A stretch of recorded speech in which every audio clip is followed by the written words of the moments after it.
had a railway background, and quite naturally the interest transferred itself to my son, and when he was ill with measles at the age of 3, it was most natural for me to tell him stories about trains. And he said, "Daddy, what are the engine's names?" That's the way. And I invented names on the spur of the moment: Edward, Gordon, Henry, and so on. There was Edward's Day Out, Henry in the Tunnel, and then there was another story based on a story I'd read in the magazine about a Highland Railway banker being left behind. This was the story of how Gordon got stuck on the hill and had to be rescued by Edward, the engine whom he despised, banking him in the rear. But once Edward had started him off, Gordon was able to go on fast, and poor Edward ran out of steam and got left behind. And so there it was. And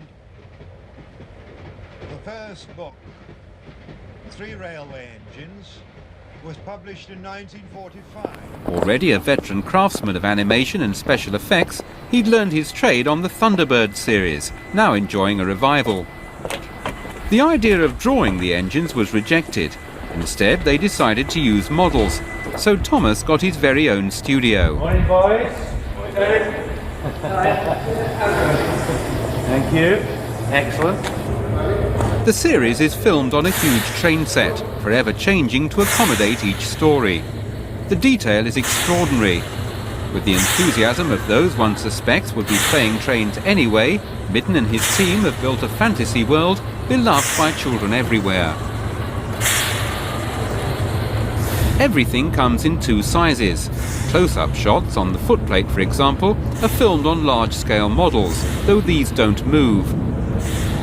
Each miniature engine, and there are now 17 of them, has several dozen faces to capture the mood of the moment. But it's the eyes, animated by radio control, which give each engine a personality of its own. It's this characterization which has made Thomas and his friends so popular. There's little nuances to every engine. Each one performs differently, has different functions. So they're all lovable in their own way. They're like dogs, really. I mean, they're all little things. Once you get hold of them and you don't really insult them, that's the thing. They hate being insulted. And they won't work, you know, if you insult them. Have any of the engines given you particular problems? Well, I get a bit of lip from 1 or 2 of them, you know. Gordon's a little bit reluctant to turn out in the morning. He's a good engine in the afternoon.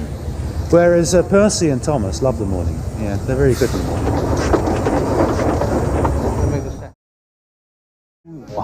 Japan, land of the bullet train, loves Thomas too.